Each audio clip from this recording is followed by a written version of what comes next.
He raised children that no one else wanted to take in. When they bought him an old rusty bus, the neighbors laughed. But what our father found inside changed their lives forever. Subscribe to the channel, like the video, and write in the comments which city you're watching from. We are very interested. Michael Harper's house stood at the edge of the neighborhood like a stubborn reminder of what love could build in the face of scarcity. It was not a house that people admired from the street. The paint had long since faded, the porch sagged under the weight of too many years, and the windows rattled in their frames whenever the wind pushed too hard against them. Yet, inside those weathered walls there pulsed a kind of life that no amount of peeling wood or cracked plaster could diminish. For within that house lived children who had been denied homes elsewhere. Children who were not bound to Michael by blood but by something far stronger, his refusal to let them vanish into the cracks of a world too busy to notice them. Michael himself was a man who carried his years like a burden across his shoulders. His broad hands were hardened with calluses from decades of work that paid little but demanded everything. His hair, once thick and black, now carried streaks of silver that glimmered whenever he stooped under the porch light at night. His face was lined, not from idle age, but from days spent laboring under the sun and nights spent worrying over bills. Neighbors whispered that he had taken on too much, that no man with so little money should dare to raise so many children. But Michael never listened to them. He never measured his worth in bank accounts or property deeds. He measured it in laughter around the dinner table, in little feet running across creaking floorboards, in the safety he could provide where once there had been none. The children filled the house with color. They came in every shade, dark, light, olive, brown, with eyes that held stories from distant places and voices that carried accents from early years that were already beginning to fade. Some had been abandoned at hospitals, others left behind in foster homes too crowded to care, and a few had arrived after tragedies they rarely spoke about. Yet, in Michael's house, they were not remnants of misfortune. They were family. They argued over chores, scribbled on walls with crayons, shared too few beds with too many dreams, and found in each other what the world had denied them: belonging. The home itself bore the weight of their lives. The furniture was mismatched, every piece a donation from a church basement or a neighbor cleaning out a garage. The couch leaned to one side, the dining chairs wobbled, and the old stove hissed whenever Michael tried to coax a meal out of it. Still, at dinner time, the air filled with the smell of pasta stretched thin with cans of sauce, or soup made from bones that Michael insisted still had flavor left in them. The children never complained. They ate quickly, their laughter echoing off the walls, while Michael sometimes pretended he had already eaten, pushing food around on his plate so the little ones could have more. In the evenings, when the younger ones drifted to sleep curled together under worn blankets, Michael sat on the porch with his hands folded, watching the streetlights flicker on. He told himself he was content, but in truth, the weight of exhaustion gnawed at him. His body ached from endless shifts at warehouses and security jobs. His lungs burned from dust and smoke, and his feet carried the soreness of miles walked after buses stopped running. Yet he carried on, because to give up meant to betray the children who trusted him completely. There was, however, one possession that tied all of it together, a lifeline as essential as the roof above their heads: his battered old minivan. It was no longer the kind of vehicle one admired. Rust bloomed across its sides like spreading disease. The muffler groaned as if each mile might be its last, and the seats smelled of oil and stale fast food. But for Michael, that van had been salvation. It carried him to night shifts, to grocery stores at dawn, to doctor's appointments for the children, and to every school event where he cheered louder than anyone else in the bleachers. It was more than transportation. It was the artery that kept their fragile existence alive. When the van finally broke down, it was as though silence swallowed their household whole. One bitter evening, Michael had coaxed it into motion one last time, only to hear a grinding snap that told him the engine had given all it had. He managed to roll it into the driveway before smoke poured from under the hood.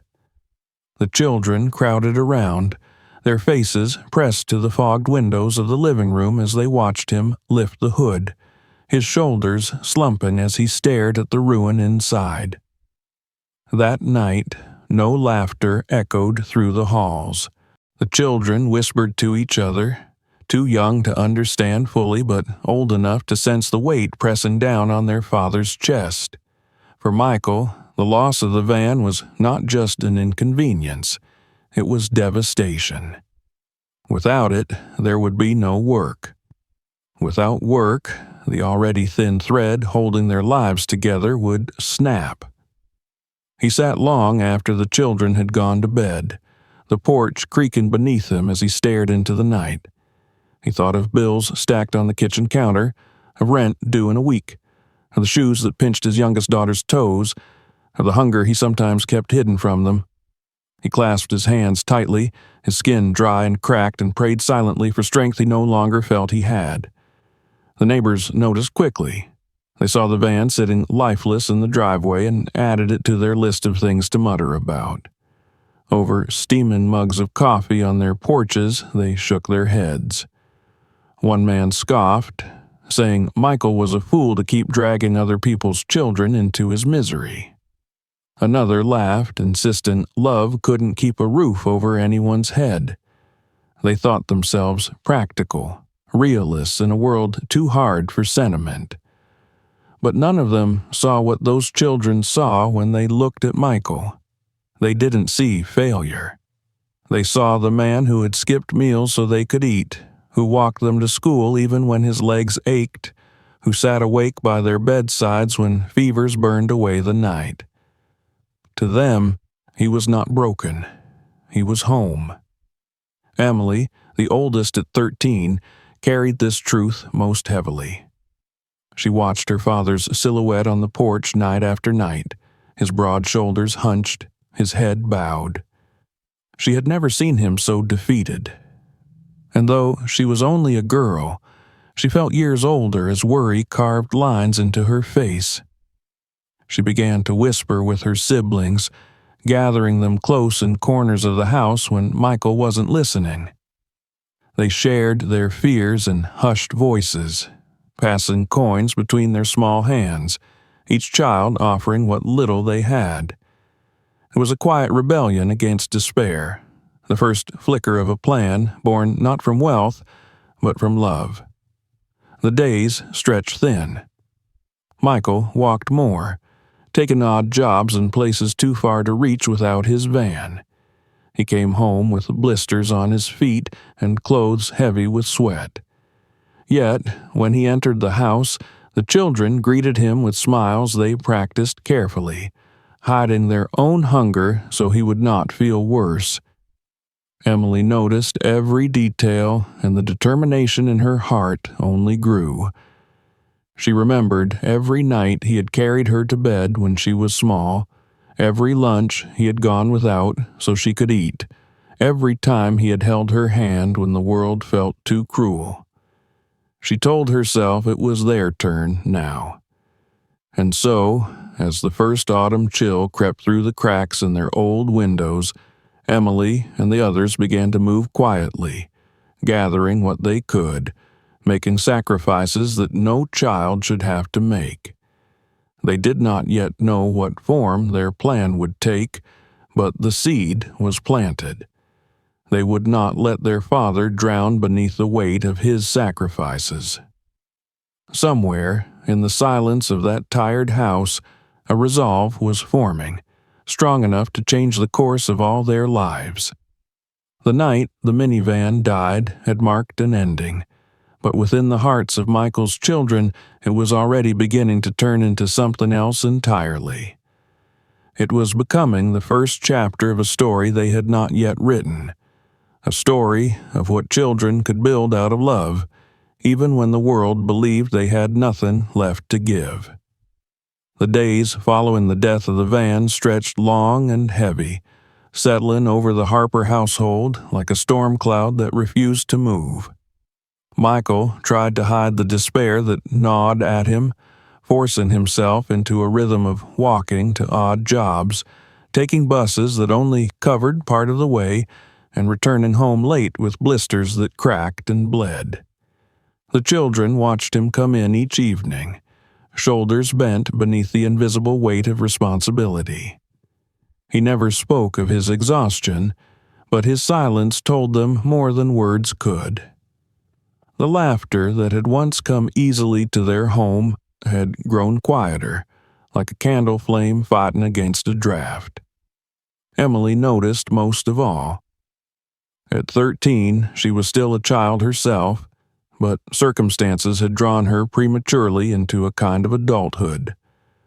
She saw the lines deepening in her father's face, the way his clothes clung with sweat after long walks, the way his sigh lingered when he thought no one was listening. She remembered a time when she was younger, and he had carried her across a rainy street because her shoes had holes and he didn't want her feet to get wet. She remembered nights when she thought the cupboards were empty, only to find a plate of food left for her, not realizing until much later that he had gone hungry. Those memories burned inside her now, each one a spark that fed her determination. If he could sacrifice so much for them, then surely they could do something for him. It began in whispers, stolen moments in corners of the house when Michael was outside on the porch or away at work. Emily gathered her siblings close, her voice low but filled with urgency. The younger ones leaned in, their wide eyes shining with curiosity and worry.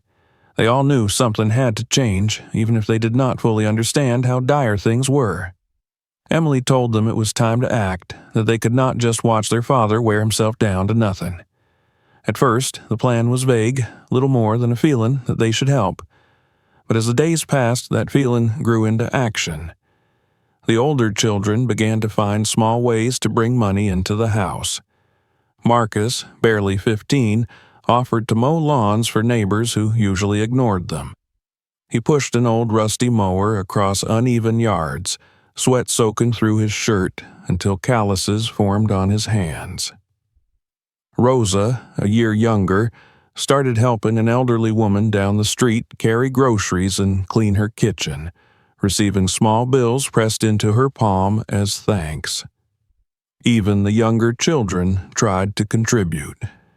Daniel, only 7, took to singing on street corners with a small tin can beside him, his voice sweet and trembling as he gathered coins from strangers who paused long enough to listen. The house began to hum with quiet industry. They hid their efforts from Michael, not because they wished to deceive him, but because they knew his pride would never allow him to accept their sacrifices openly.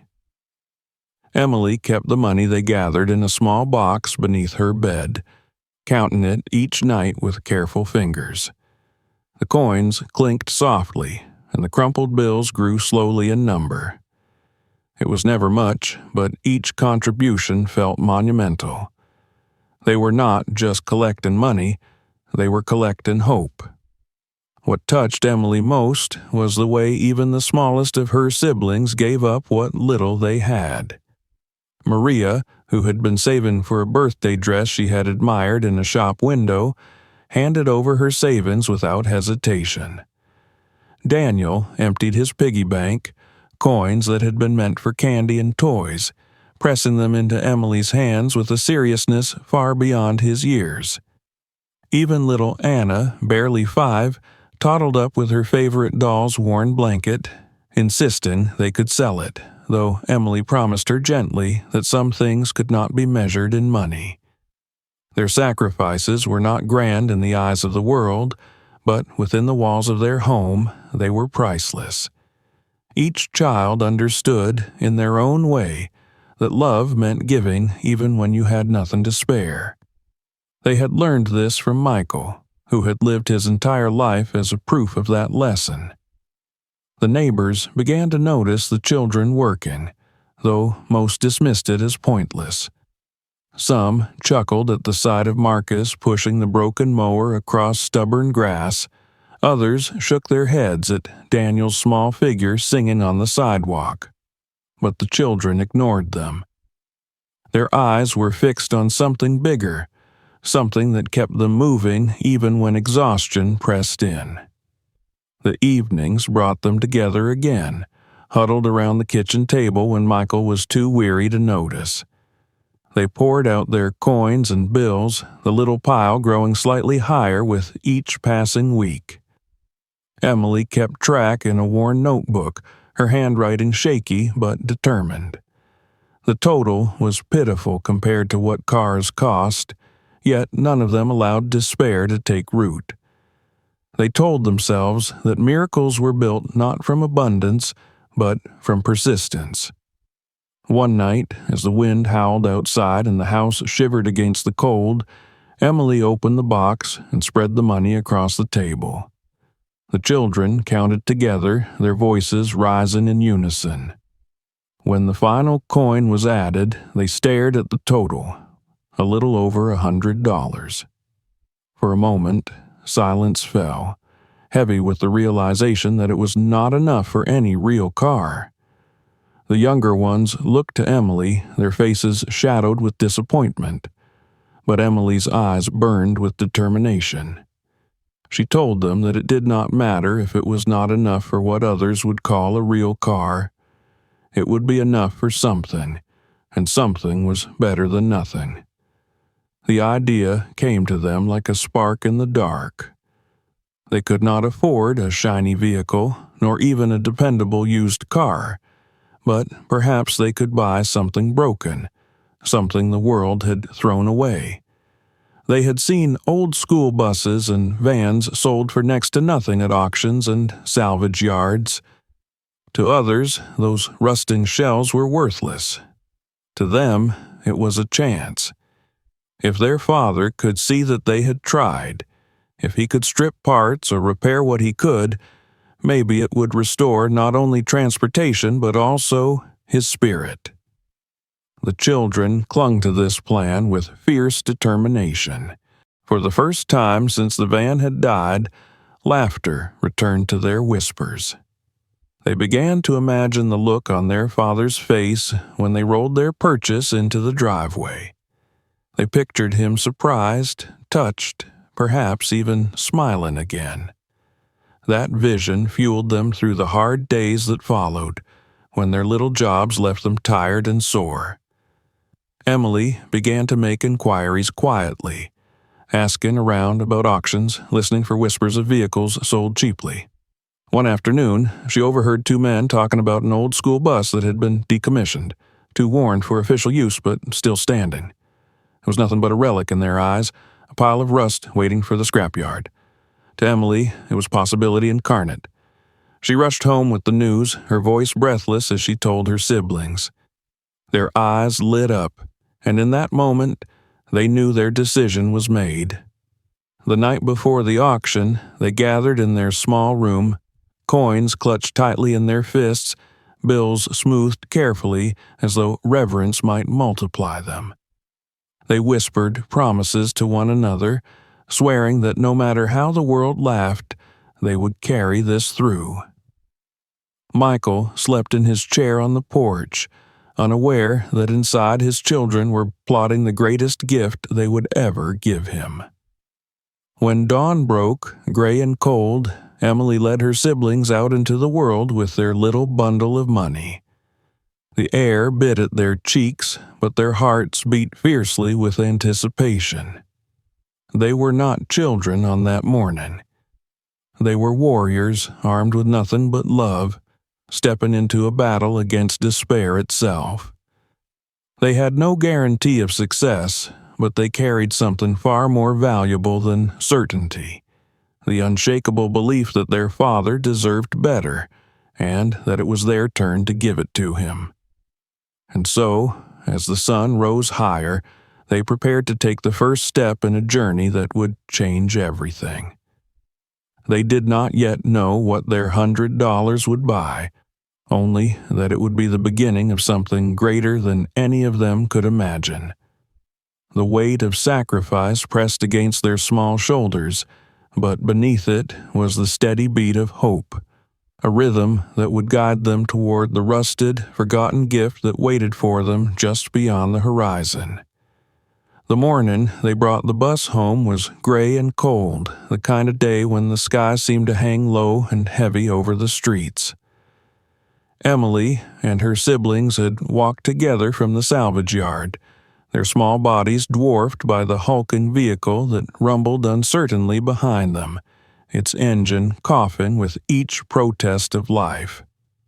They had managed to convince the yard's owner to let them have it for nearly nothing, their bundle of crumpled bills and coins pressed into his calloused hands.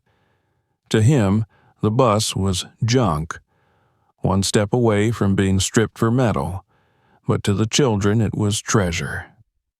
They walked ahead of it with nervous pride, glancing back to make sure the tow line did not snap, their little hearts racing with anticipation of what awaited them at home. When the bus finally rolled onto their street, it drew immediate attention. Neighbors stood on porches or peered through blinds, their expressions twisted in disbelief. The vehicle was massive compared to the small, worn homes that lined the block, and its rusted yellow frame seemed out of place among the neat cars parked along the curb. Its sides were streaked with rust that spread like burns across faded paint, the windows clouded with grime and dotted with cracks. The tires sagged as if weary from carrying too many burdens, and every inch of it told a story of abandonment.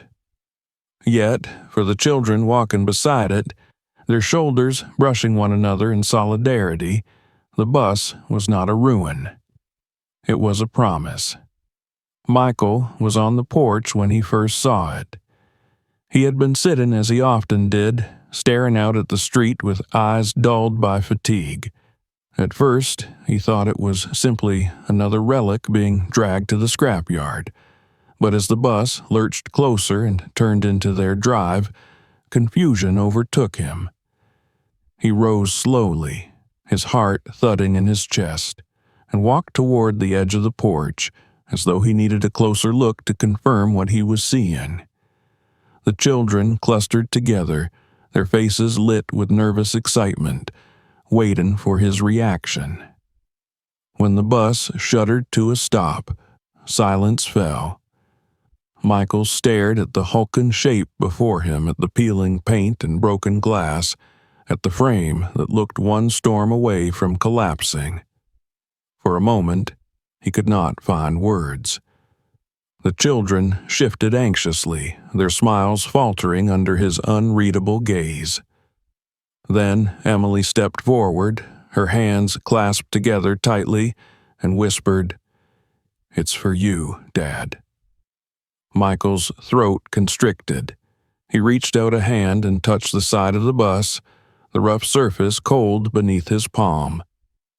He saw not the rust or the ruin, but the sacrifices of the children standing before him. He thought of the coins that must have been gathered, the odd jobs they must have taken, the dreams they must have surrendered to scrape together enough for even this broken thing. His vision blurred, and he had to blink hard to keep the tears from spilling. To anyone else, the bus was worthless, a useless heap of metal and memories. But to him, it was more precious than gold, for it carried within it the proof of love so fierce that even poverty could not silence it. The neighbors, however, did not share his reverence. From across the street, two men laughed as they sipped coffee, shaking their heads at the sight. One muttered that Michael had lost what little sense he had, dragging another piece of junk onto his property. Another said it was foolish to waste time on a family that had never known stability. Their voices carried easily on the cold air, but the children did not flinch. They had grown used to the disdain of others, the way people spoke as though their home was a mistake waiting to collapse. Today, none of it mattered. Today, they had given their father a gift that no cruel word could diminish. That evening, the family gathered around the bus as if it were a monument. The youngest ran their hands along its sides, their fingers tracing shapes in the dirt, while the older ones peered inside through the cracked windows. The interior was no better than the exterior. Torn seats with stuffing spilling out, a floor covered in dust and debris, cobwebs stretched across corners where spiders had long since claimed dominion. The smell of mildew and oil hung thick in the air, and every creak of the metal frame echoed like a groan from deep within. Still, the children moved through it with excitement, their voices bouncing against the walls as they imagined what it could become. Michael stood in the doorway of the bus, his large frame casting a shadow across the aisle. His eyes swept over the ruin, but instead of despair, he felt a warmth spread through him. This was not a gift of perfection. It was a gift of love, raw and unpolished, fragile yet powerful. He could see in the children's faces the hope they had invested in it, and he knew he could not let that hope die. He placed a hand on the door frame, the rust staining his skin, and made a silent promise to honor what they had given him. In the days that followed, the bus became the center of their lives. Each afternoon after school, the children spilled into the driveway, rags and buckets in their hands, ready to attack the layers of dirt that clung stubbornly to the vehicle. They laughed as they splashed water on one another, their small hands scrubbing until their knuckles turned raw. The older ones tried their best to patch broken glass with sheets of plastic, while the younger ones swept the floor inside, filling bag after bag with trash that had been left behind. The driveway, once a place of silence and despair, now buzzed with energy. Neighbors still shook their heads, muttering that the family was wasting their time, but the Harpers paid them no mind. For them, every wipe of a rag, every piece of debris hauled away, was a step toward something bigger. They were not simply cleaning a bus. They were rebuilding their faith in one another.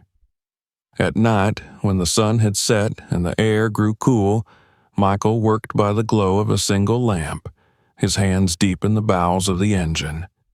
Grease coated his fingers, sweat rolled down his temples, and his muscles ached with each turn of the wrench. The children gathered around, watching him with awe, their eyes wide as they whispered about what it might become. Emily sat cross-legged on the ground, a notebook in her lap, sketching crude drawings of what the bus could look like once restored. Daniel whispered dreams of rides to the park, of family trips where they would all pile in and laugh together as the world sped by outside. For Michael, these nights were both exhausting and healing. He had thought himself broken when the van died, his hope drained with the last sputter of its engine. But now, surrounded by children who refused to give up on him, he felt strength returning. He was not just fixing a bus. He was mending the fragile threads of their family's faith. Each bolt he tightened, each panel he cleaned, was an act of defiance against the despair that had threatened to consume them. The bus, though far from functional, began to change in their eyes. Its rust became less of a blemish and more of a badge of endurance. Its cracked windows allowed light to pour in during the day, illuminating the faces of children who had once known nothing but darkness. Its hollow frame echoed not with emptiness, but with the sounds of laughter and whispered dreams.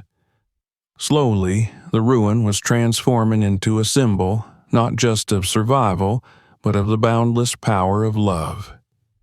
As autumn deepened, leaves fell around the driveway, scattering across the hood and roof of the bus.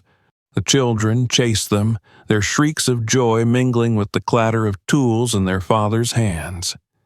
From the street, passers-by still saw only decay, but inside that small world, the Harpers saw the beginning of something far greater. They could not yet imagine the secrets the bus still held, hidden deep within its frame, waiting for the day when a searching hand would uncover them. For now, it was enough to believe that their love had built something from nothing, that out of rust and ruin could grow the foundation of hope. The bus sat in the driveway like a wounded animal, its scars plain for all to see, yet surrounded by the warmth of those who refused to abandon it. Michael often paused at night, standing back to look at it under the flickering porch light. He would see Emily's determined face, the younger children's eager hands, the way they all believed in him even when he struggled to believe in himself. And in those moments, he realized that the gift they had given him was not the bus itself, but the reminder that even in their poverty, they were richer than most.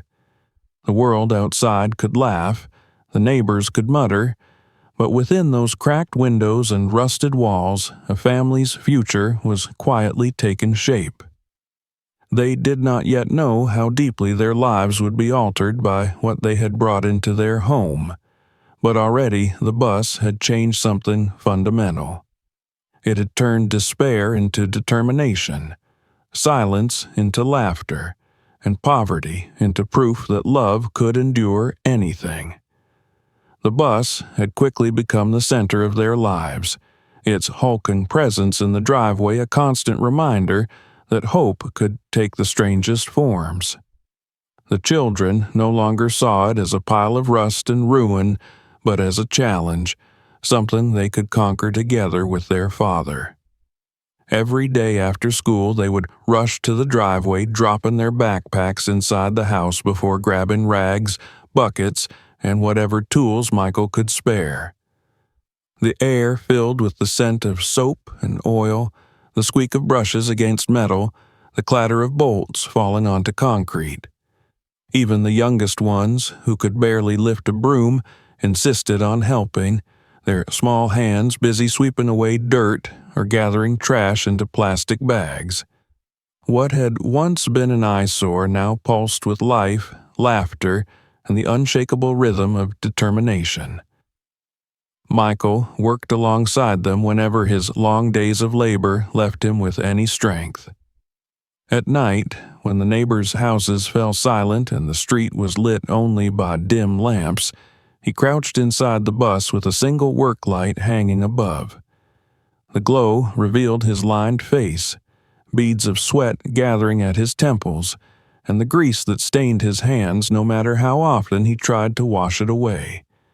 He lost himself in the work, the sharp scent of oil in the air, the sound of tools striking metal, the constant hum of his own thoughts. The children lingered around him, too tired sometimes to keep up, but unwilling to leave him alone. Emily often sat cross-legged on the concrete with her notebook, sketching crude images of what the bus could one day look like, while Daniel perched near her shoulder, whispering his dreams of rides to the park or family trips where they could all travel together, laughing as the world blurred outside the windows. For Michael, those evenings were moments of healing. He had thought the death of the van would be the end of him, stripping away the last piece of stability he had managed to hold on to. But here, in the broken shell of a bus, he found himself restored by the sight of children who refused to let despair swallow them. Every bolt he tightened, every panel he hammered back into place was more than just repair. It was proof that they still believed in him. He did not know if the bus would ever truly run again, but he understood that it already carried them somewhere far more important. into a future they were building with their own hands. It was on one of these nights, when autumn winds rattled the branches overhead and moths circled the weak glow of the work lamp, that something unexpected happened. Michael was kneeling on the driver's side, half buried in the shell of the dashboard as he searched for a loose bolt he was certain had rolled into the shadows. His hand slipped beneath the seat, brushing against dust and sharp bits of rusted metal. But then his fingers caught on something different. It was not the smooth coolness of steel or the familiar shape of a tool. This was rough and solid, wedged deep against the frame. He frowned, probing further until his fingertips traced the edges of what felt like fabric wrapped tightly around an object. The children sensed the change immediately. Emily, who had been sketching quietly, lifted her head at the sound of his sudden pause. "Dad?" she asked softly, her voice echoing inside the bus. The others leaned closer, curiosity sparking in their wide eyes. Michael did not answer at first. He grunted, bracing himself, and pulled harder at whatever his hand had discovered. It resisted stubbornly, as though it had been lodged there for decades. With a final sharp tug, the object came free, sending a puff of dust into the air. He sat back on his heels, the weight of it heavy in his hands. The children crowded closer, craning their necks to see. The object was wrapped in layers of oil-stained cloth, the fabric brittle with age. It felt unnaturally heavy for its size, far more than any loose part should have weighed. Michael's heart began to beat faster. For a long moment, he simply held it, staring as though unsure whether to unwrap it. Emily's eyes widened, her voice trembling as she whispered, "What is it?" Slowly, with the caution of a man who had spent his life waiting for the world to pull the rug out from under him, Michael peeled back the first layer of cloth. Dust billowed into the stale air, making the children cough and wave their hands. Beneath the grime, something metallic caught the light. He pulled back more fabric, revealing the corners of an old leather case, cracked and worn, but intact. The children gasped, their voices rising in a chorus of awe and disbelief. It looked like the kind of case a man might carry decades ago, before it was forgotten and left to gather dust in the shadows of this bus. Michael set it down carefully on the bus floor, his rough hands trembling slightly as he fumbled with the corroded latch. It resisted at first, but with a grunt he forced it open. The lid creaked, hinges groaning, until it finally gave way. Inside lay the remnants of another life. Neatly stacked papers tied with fading ribbons, small leather-bound journals, black and white photographs curled at the edges. Atop it all, wrapped in tissue yellowed with age, were several bundles that shimmered faintly beneath the light. Michael reached out and unfolded one, his breath catching as he revealed a collection of old bonds and certificates, government-issued and dated decades back. The ink had faded, but the seals remained legible. The children leaned closer, their eyes wide. They did not fully understand what they were seeing, but they felt the weight of it. Emily picked up one of the photographs and studied the smiling faces of another family. A man in a driver's cap standing proudly beside a bus, his wife by his side, children gathered around his legs. The image was ghostly, a reflection of their own family in another time. She felt a chill run down her spine. Michael sat frozen, the weight of the discovery pressing against him more heavily than the case itself. His mind swirled with questions. Who had hidden this here? Was it forgotten or abandoned on purpose? Was it worth anything now, or just relics of a time long past? He glanced at the children, their faces glowing with wonder, and felt the familiar tug of responsibility settle over him. To them, it was treasure. To him, it was a test. The journals intrigued him most. Their covers were cracked, pages filled with neat handwriting that told the story of a man who had once driven this very bus. Michael skimmed a passage by the dim light, reading of long nights spent ferrying children to and from school, of worries about money, of a deep love for the family that waited at home. He felt a strange kinship with this man from another time, a bond across decades forged by the shared weight of fatherhood and sacrifice. The children buzzed with excitement, their whispers filling the bus as they speculated wildly. Perhaps the bonds were valuable, perhaps the journals held secrets, perhaps the case itself was magic. They wanted answers, but Michael remained silent, staring down at the faded documents. He thought of all the years he had struggled, of bills that towered higher than he could pay, of nights he had gone hungry. To hold even the possibility of relief in his hands felt unreal, as though the universe had finally cracked open a door after decades of slamming them shut. Yet he also feared what such a discovery could mean. Quick fortunes had ruined men before, leading them to abandon the very principles that had carried them through hardship. He did not want to see his children consumed by greed, nor to lose the dignity they had built in the face of poverty. He knew he would have to be careful, deliberate, cautious in whatever steps came next.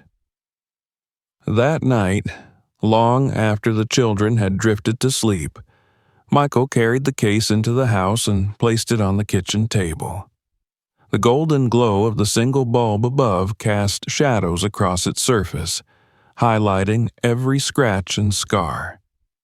He sat there for hours, elbows resting on the table, chin in his hands, staring at the contents. The house was silent except for the soft breathing of children in their rooms, unaware of the storm of thoughts raging inside their father's head. He did not yet know what the future would hold, or whether the papers were worth anything at all. But he knew one thing with absolute certainty. The moment he pulled that case from beneath the seat, their lives had shifted. The bus was no longer just a gift of rust and love. It was a vessel carrying secrets of the past, secrets that now rested in his care. And whether it proved to be blessing or burden, Michael understood that his family's story had just turned a corner, leading them into a chapter none of them could have foreseen. Michael did not sleep much the night after he found the case beneath the seat of the bus. He remained at the kitchen table long after the children had gone to bed, the soft glow of the light bulb painting his face in shadows. The contents of the leather case lay before him, carefully arranged as though the order might give him answers. The old certificates and bonds, yellowed by time yet still intact, seemed to whisper promises he was not ready to believe. The journals, their pages filled with neat handwriting, told the story of a man who had once driven children back and forth in this very bus, a man who had loved his family fiercely and worried constantly about providing for them. Michael felt the kinship so deeply that it made his chest ache. He traced the faded ink with his finger, wondering if that man had ever dreamed his secrets would be discovered decades later by another father who bore the same burdens. When the first hints of dawn crept through the windows, Michael gathered the papers back into the case and closed it gently, as though afraid the sound might wake the children. He knew he had to find out the truth of what he held. If the bonds and certificates were worthless, then this was nothing more than an artifact, a window into someone else's life. But if they still carried value, then he was holding a chance to change everything for his children. He could not allow himself to act rashly. He had seen too many men crumble under the weight of sudden fortune, turning blessings into curses. He told himself he would tread carefully, that every step would be taken with his children's future at the forefront of his mind. That morning, he walked into town, the case wrapped in an old towel and tucked under his arm. His steps were heavy, his heart pounding with a mix of fear and hope. The streets were quiet, the air cool with the bite of late autumn. When he reached the small pawn and appraisal shop he trusted, he paused outside for a long moment, staring at the sign as though it might offer him guidance. Then, with a deep breath, he stepped inside. The man behind the counter was one he had known for years, someone who had seen him bring in broken watches and old tools when he needed a few dollars to put food on the table. The man looked up with mild curiosity as Michael set the bundle on the counter and unwrapped it. His eyes widened immediately. He picked up the papers, adjusting his glasses, and examined them under the fluorescent light. Minutes passed in silence as he tapped, flipped pages, and tested the material with a practiced eye. Finally, he leaned back and let out a low whistle. "They're real," he said quietly, almost reverently. "Government bonds. Old, but not expired. You're sitting on a fortune, Michael." The words rang in his ears, but he did not move, did not smile, did not allow himself to feel the rush that threatened to rise within him. Instead, he nodded slowly, wrapped the case back up, and carried it out into the crisp air. He had no intention of selling it all at once. He did not want sudden riches. He wanted security, a steady foundation for the children who had given him everything they could. As he walked home, he felt the weight of the case not just in his arms, but in his soul, a reminder that responsibility was heavier than any gold. The changes in the Harper household began small, almost unnoticeable at first. One evening, after quietly converting just enough of the bonds to cash, Michael came home with groceries that filled the refrigerator to overflowing. For the first time in years, there was more food than they could eat in one sitting. The children gathered around the table, their eyes wide at the sight of fresh fruit, milk, meat, and bread that did not need to be rationed. Their laughter filled the room that night, echoing against the walls as plates were passed and seconds offered. Michael sat at the head of the table, watching them eat, feeling tears prick at his eyes. He said nothing about where the food had come from, only smiled when the children looked up at him with gratitude shining in their faces. Not long after, he arranged for the leaking roof to be repaired. The old shingles that had let in rain for years were replaced, and for the first time the children could sleep without the fear of water dripping into their beds. The sound of hammers and nails filled the neighborhood, drawing curious glances from the neighbors. Some muttered about handouts, others speculated about government assistance, but Michael paid them no mind. He knew the truth, and the truth was for his family alone. As weeks passed, the changes continued. The flickering porch light that had struggled for years was replaced, casting a steady glow over the yard. The children received shoes that fit their growing feet, coats that warded off the biting cold, and books that smelled of new pages instead of mildew. Emily no longer had to hide her worn notebooks beneath the bed, ashamed of their tattered covers. Now she had a fresh stack of supplies, and she wrote in them with renewed determination, sketching dreams for the future that no longer felt impossible. Michael also began to think beyond immediate needs. With the guidance of a financial advisor, his calloused hands gripping a pen as though it were a tool unfamiliar in his grip, he signed papers that secured savings accounts in each child's name. Small deposits were made, amounts that might not look impressive to outsiders, but promised to grow steadily over time.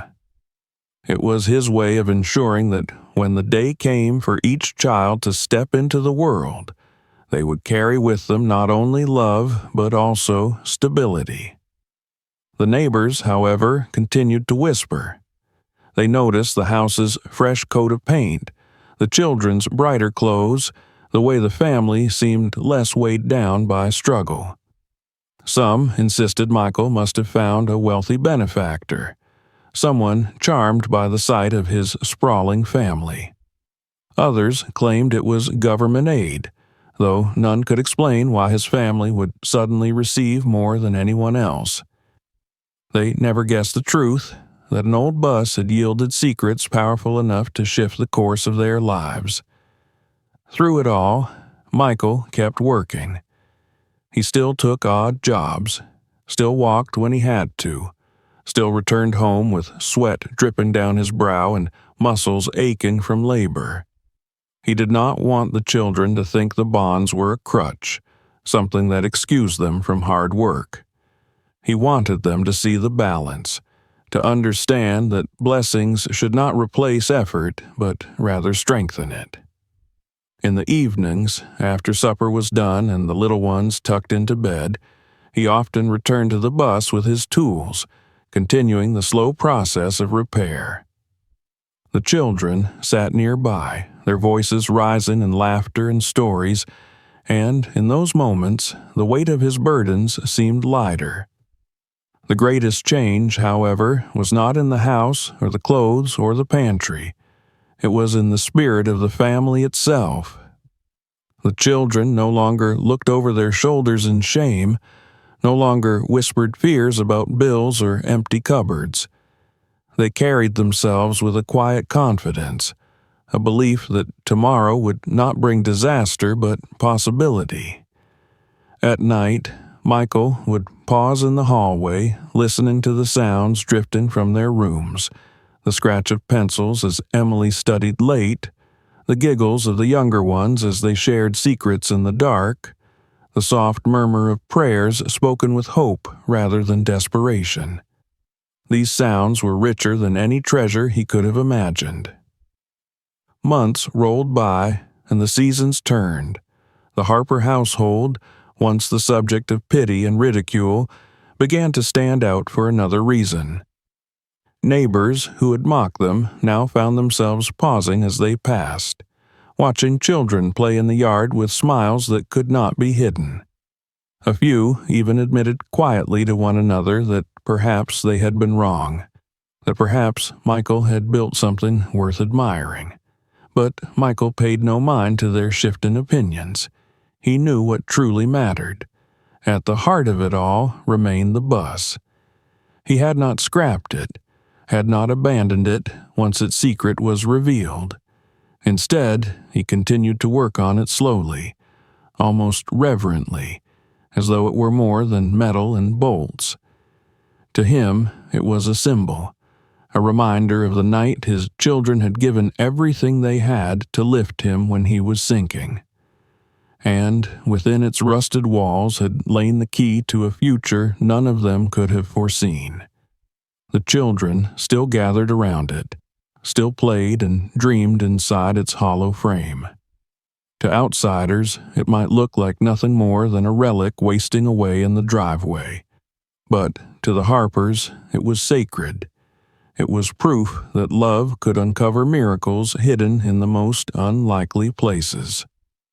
As Michael stood by the bus one evening, the glow of the porch light illuminating his weary but steadfast face, he felt the weight of gratitude settle deep within him. The bonds might have given them food, shelter, and security, but it was the sacrifice of his children that had given him the strength to carry on. That memory would always weigh heavier in his heart than any piece of paper or any sum of money. And so, while the world outside speculated and whispered, the Harper home grew stronger, steadier, and filled with a love that no fortune could ever buy. The bus remained in the driveway through the winter, its hulking frame dusted with snow, its metal bones creaking when the wind blew hard enough to rattle the loose panels. Neighbors shook their heads at it as they passed, muttering that Michael should have had it hauled away, that he had no sense leaving such an eyesore in plain view. But Michael did not hear them, or, if he did not care. To him and to his children, the bus had ceased to be a ruin the day they brought it home. It had ceased to be a secret when the case beneath the seat revealed its treasures. Now it was something else entirely, something neither the children nor their father had words for yet. Michael kept repairing it in the evenings, even after the bonds had been carefully invested and the family's life steadied. He would stand in the cold with his tools, working by the glow of a single lamp, his breath visible in the air. Sometimes Emily or Marcus would hold the light steady for him while their younger siblings sat bundled in blankets on the porch, sipping hot chocolate from mismatched mugs, watching with fascination. They had begun to see the bus not as a failed project, but as a monument to everything they had survived. Michael could have sold it for scrap long ago, could have taken whatever little it might fetch, but something within him resisted. He wanted it there, wanted to see it each time he stepped out the door, as a reminder of the night his children's love had carried him through despair. One day, as spring returned and the air grew soft again, the children came to him with an idea. They had been playing inside the bus, using its hollow frame as a fortress for their games, when Emily looked around at the seats lined in rows and realized they could be more than broken chairs covered in dust. She imagined desks there, imagined a space where they could sit and learn together, a place where books would line the walls instead of cobwebs. Marcus, ever the dreamer, suggested they could paint the inside, brighten it with colors, make it their own.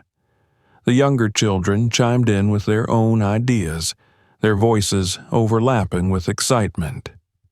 By the time they spilled out onto the porch to tell Michael, their vision was so alive in their minds that he could not help but smile. He did not dismiss them, though the work would be enormous. Instead, he nodded slowly, his eyes softening. If the bus had carried them this far, if it had been the vessel for their sacrifice and their discovery, then it could carry more still. That evening, he told them to gather what supplies they could find. Old paint left in the shed, scraps of wood from neighbors who were remodeling, second-hand fabric from thrift stores. Nothing was wasted, nothing too small to matter. The children set to work with joy, transforming the bus from within. The seats were rearranged to create makeshift tables. The children scrubbed the floor until the rust-stained grooves gleamed as much as they ever would. Rosa stitched curtains from old bed sheets, hanging them over the cracked windows to soften the light. Marcus painted the interior walls with bold colors, though the brushstrokes were uneven and dripped in places. The younger ones covered the walls with drawings, houses, trees, suns smiling down on stick-figure families, turning the bus into a gallery of their hopes. As the weeks passed, the bus grew brighter, warmer, more alive. The space that had once smelled of mildew now carried the faint scent of paint and paper. A shelf scavenged from a neighbor's discarded furniture was bolted to the floor, holding books they had collected, some from the library's donation box, others given by kind strangers who had heard whispers of the Harper family's story. In the evenings, the children sat inside with notebooks, pencils scratching across the pages as they did their homework together. Michael would stand in the doorway, leaning against the frame, watching them in silence. His chest swelled with pride each time he saw them bent over their books, their faces illuminated by the soft light of a single lamp powered by an extension cord from the house. The neighbors' murmurs began to change. Some still scoffed, saying the Harpers were wasting their time dressing up a shell of junk. But others, curious despite themselves, lingered longer as they walked by. They saw children laughing, saw Michael bent inside the bus with his tools, saw the walls lined with drawings. A few admitted quietly to one another that it was no longer just a wreck. Something about it had shifted. It looked less like trash and more like a sanctuary. For the children, it became more than that. It became their refuge. When the world outside was unkind, when classmates teased them for their patched clothes, or when neighbors muttered too loudly, they gathered in the bus. It was their space, made by their hands, shaped by their dreams. They called it the Hope Bus, a name that stuck until even Michael used it. There, Emily helped the younger ones with schoolwork. Daniel strummed a broken guitar they had found at a yard sale, filling the bus with music. Anna curled up in the corner with her dolls, whispering stories to them as though the bus itself were listening. Michael saw what it had become and realized its meaning went far beyond what he had imagined. The bonds had given them stability, but the bus had given them identity. It was a monument to sacrifice, to resilience, to the miracle of love that had carried them when nothing else could. Every time he stepped inside, he thought of the night his children scraped together coins to buy it, the way they had looked at him with wide, hopeful eyes. Every time he brushed his hand against its walls, he thought of the case hidden beneath the seat, the journals of another father who had left behind a legacy of care. The bus was no longer just theirs. It was a bridge between past and future, between one man's sacrifice and another's. On summer evenings, when the sun lingered long in the sky, the Harpers would gather outside, the bus glowing warmly behind them. The children played tag across the yard, their laughter rising into the twilight. Michael would sit on the porch, watching them, while the older ones strung up lights inside the bus, giving it a gentle glow that could be seen from the street. To passers-by, it looked magical, a place of joy carved out of nothing. And, in truth, it was. The transformation of the bus did more than change the Harper home. It changed the children themselves. They grew surer of who they were, no longer defined by what they lacked, but by what they had built. They learned that miracles did not always come in grand gestures, but in small acts of persistence, scrubbing floors, painting walls, sharing books.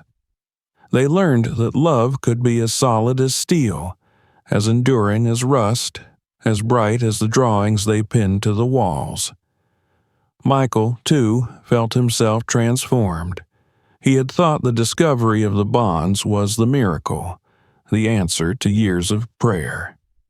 But as he watched his children build something beautiful from ruin, he realized that the true miracle had been there all along. It was not the money that saved them. It was the love that taught them to believe in one another, to create hope out of scraps, to turn a broken bus into a sanctuary. And so the bus remained, not as a piece of junk, but as the heart of their home. Its rust still showed, its windows still cracked, but those imperfections only deepened its meaning. It was a living memory, a testament to the night the children gave their father more than he could ever repay. It was their home of hope, a place where the echoes of laughter drowned out the whispers of doubt, where the future no longer seemed a threat but a promise waiting to unfold. By the time the bus had been transformed into the family sanctuary, the seasons had shifted again. The leaves given way to the brittle air of autumn before the long sleep of winter returned. It stood in the driveway, its rust still visible on the outside, its roof still dented and its tires sagging, but those scars no longer mattered.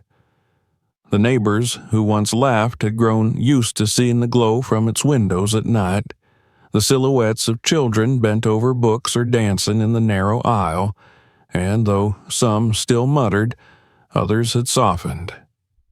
The Harper home was no longer spoken of with pity, but with a kind of cautious respect.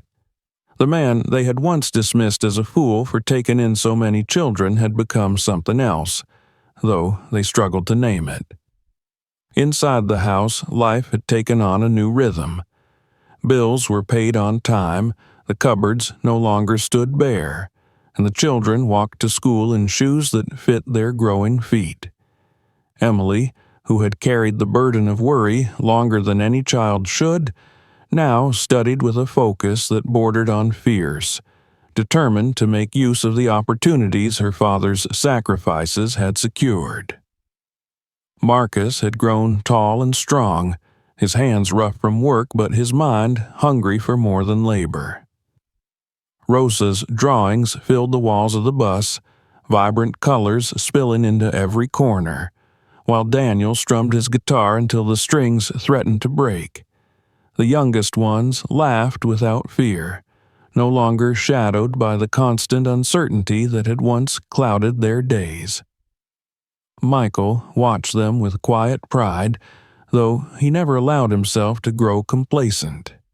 He still worked, still rose before dawn to take on jobs wherever he could, still carried the weight of responsibility as though it were stitched into his very being.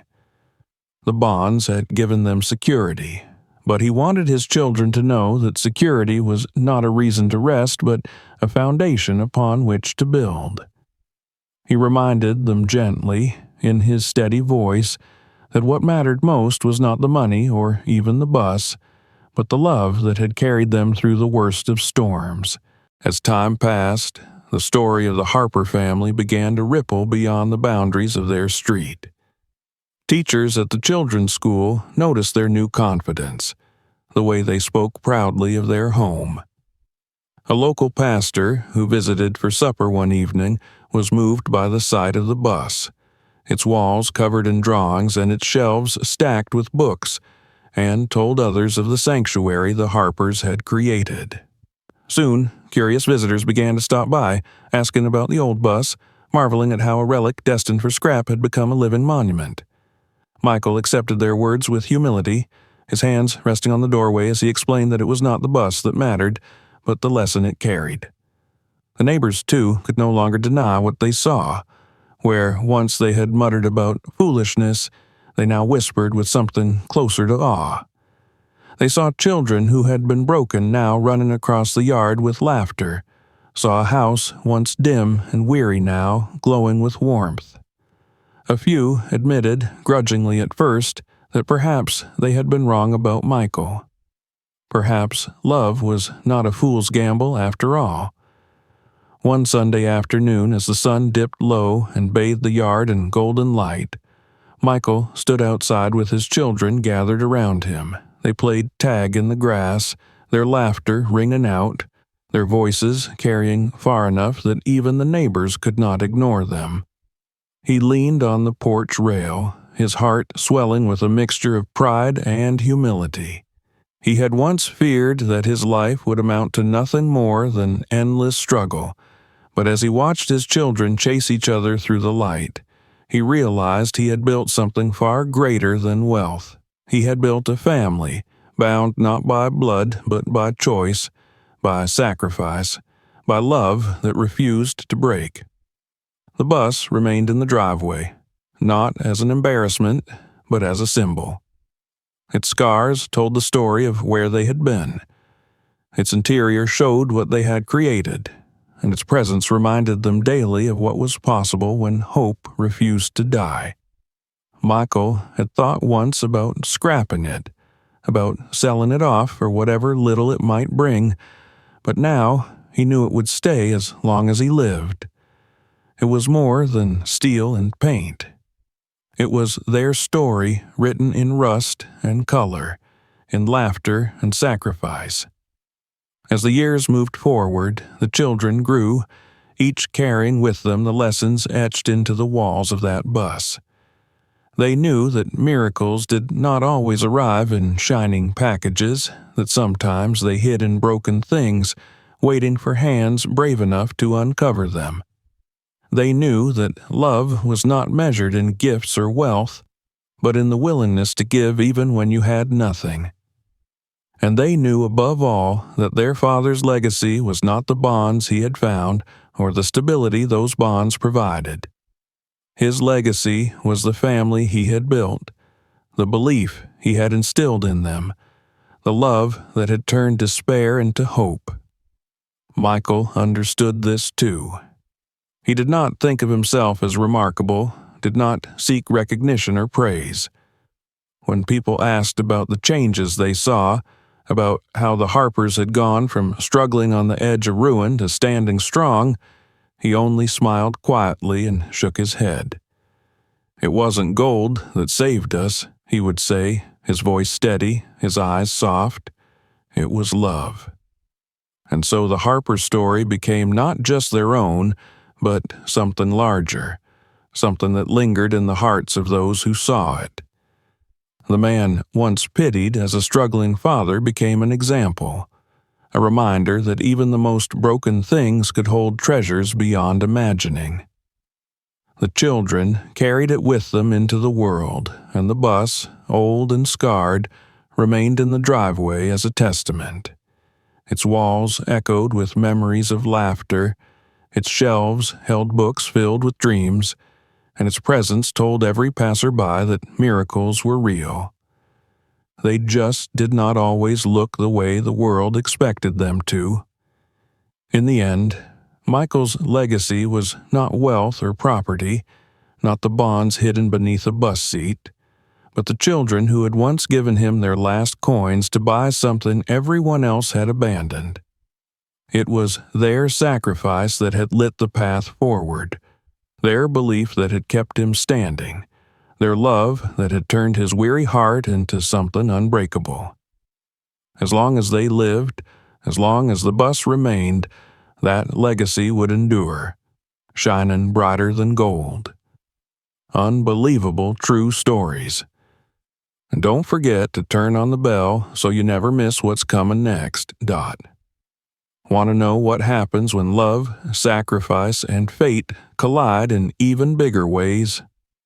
Watch our next video right now. It's one you'll be talking about for days. And if you believe stories like this deserve to be heard, share this video with your friends and family. You never know who might need this reminder today.